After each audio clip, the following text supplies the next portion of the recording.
Es que durante estos últimos días se conoció una información que daba cuenta de algo que no sé si es estacional o que se ha ido incrementando en los últimos tiempos. Tiene que ver con los adolescentes tosedores, así se los mencionaba, ¿no? Una tos que llama la atención y una afección que queremos conocer en profundidad. Por eso convocamos a la doctora Ana Petruele, a ver si pronuncio bien, Putruele, es jefa de División de Neumonología del Hospital de Clínicas. Doctora, buen día, un gusto tenerla al aire. Eduardo Bataglia le habla.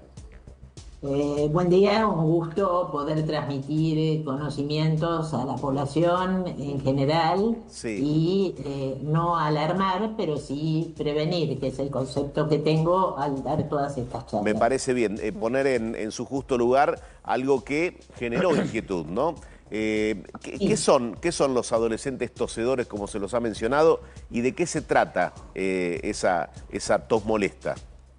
Bueno, la tos es por diferentes causas, no es una sola. En estos Sí. últimos tiempos se ha incrementado un poco por razones climáticas, el invierno que se adelantó y este año tuvimos mucha epidemiología con respecto a los virus respiratorios, virus incisional respiratorio, todavía existe el COVID, aunque no se hacen determinaciones, y otras causas como los cambios climáticos y otras enfermedades respiratorias que pueden darse no solo en adolescentes, sino también en adultos. Por ejemplo, yo veo en general adultos y los adultos, por ejemplo, maestras, profesores de colegios, tienen tos, y dice, por los chicos tienen tos, sobre todo los niños pequeños. Ajá. En realidad hay un montón de casos, pero específicamente lo que hemos visto, Sí. un poco a raíz de la pandemia y otro poco debido a múltiples factores, como es el caso de la tuberculosis, que es una enfermedad infectocontagiosa Ajá.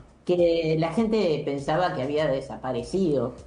Y O es sea, la una de las... tuberculosis no desapareció y hay consultas por algo menor que pueden llegar a tener ese diagnóstico.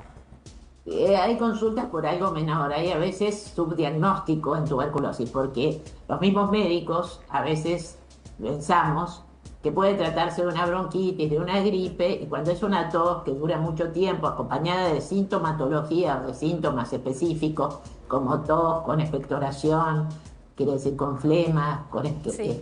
eso de expectoración sanguinolenta, sudores nocturnos, fiebre, todo eso puede deberse a la tuberculosis, pero no es la única causa. Lo que hemos visto es un aumento significativo en el número de casos con respecto Sí. a los años anteriores. Por ejemplo, hace un par de años, en el 2021, teníamos alrededor de 10.000 casos de esta enfermedad Sí. y ahora las últimas cifras arrojan alrededor de 15.000 casos de por tuberculosis, no solo en jóvenes, sino también en adultos. Lo que Claro, ahora pasa es que doctora, ¿a sí, qué se debe ese aumento en la cantidad de casos? Porque hace un tiempo hablábamos del sarampión, que también creíamos que ya no había tantos y debido a la falta de vacunación empezaron a haber brotes importantes. ¿Esto a qué se puede dar? sí, en realidad nosotros no solo somos los únicos, sino a nivel mundial hubo un aumento del número de casos por tuberculosis. Sí. Esto se debe a la pandemia, que la gente no siguió consultando o Ah, interrumpió el tratamiento, que existe un tratamiento que es correcto, que es adecuado, que es gratuito en nuestro país, pero que la gente dejó de concurrir a los centros, a los hospitales, a los centros de salud por la pandemia. Pensamos otro poco a las condiciones sociales, socioeconómicas, y la gente no consulta, tiene miedo y no da importancia. Hay familias que enteras tienen un caso, otro caso.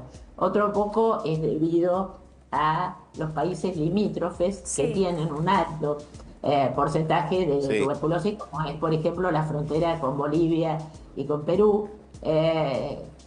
También en nuestro país, sobre todo el norte, Salta, aunque también provincia y ciudad de Buenos Aires ha registrado un número importante de casos de tuberculosis. Sí. Y a nivel mundial, el número de casos también es importante. Bien. Es Ahora, importante porque también ¿en cuánto han crecido, doctora, la cantidad de consultas por este tipo de afección? las consultas, en realidad uno podría decir alrededor del 30, 40%. Y el número de casos de tuberculosis también ha aumentado. Por eso debemos tenerla en cuenta, no solamente en las poblaciones vulnerables, es decir, los pacientes que están hacinados, que están en cárceles, que no cumplen con los criterios, digamos, por ejemplo, si uno tiene tos, expectoración, trata de estar medianamente cuidado. Va a un centro de salud, se saca una placa de tórax y ahí está. Pero hay países que están mucho peor que nosotros, Bien. como son, por ejemplo, los países de Asia y de África, que tienen una cantidad importante de tuberculosis. O sea, esta enfermedad, si bien uno dice tuberculosis, uno piensa que no existe, existe desde muchos años atrás. Por ejemplo, hace 3000 años antes de Cristo, digamos, ya había registros en las momias egipcias de secuelas, sobre todo a nivel de los pulmones, que es donde se radica fundamentalmente, que tenían esta enfermedad, o sea que data desde la antigüedad. Por eso muchas veces cuando uno dice tuberculosis, la gente se aleja, se asusta. Tal cual. Yo, por ejemplo, he atendido mucha gente, pero me acuerdo de una paciente específicamente que cuando comentó en su grupo de amigas que se reunía que tenía esta enfermedad, dejaron de llamarla. Es una enfermedad que se cura, que se trata, pero que tampoco, claro... Pero no es bueno, está... doctora, lo que nos marcás, no entrar en pánico y que el mensaje sea claro ante cualquier inquietud que genere una tos, consultarlo. Muy bien. Que la tuberculosis se cura, que es un tratamiento que todavía consiste en 6 meses de tratamiento, que se cura, que es prevenible, que es curable y el tratamiento es gratuito. Y las poblaciones de riesgo son aquellos pacientes que están inmunosuprimidos por diferentes medicamentos, por cáncer o por, en general, diabetes o otras etiologías que tienen que tomar las medidas de riesgo y constatar que tienen o no, porque puede estar activa o inactiva y se contagia al toser, al expectorar, al directamente estar cerca de otra paciente. Pero si uno toma el tratamiento a los 15, 20 días ya dejaría de contagiar. Doctora, muchísimas gracias, como siempre. Muy amable. No, al contrario, un placer poder transmitir algo de estos conceptos de tuberculosis, aunque tendríamos que hablar mucho más. Y muchas gracias por la atención, porque veo que algunos medios se han ocupado de estos casos de tuberculosis, pero no todos, como con otras patologías. Muchísimas gracias a ustedes. Gracias, doctora, muy clara.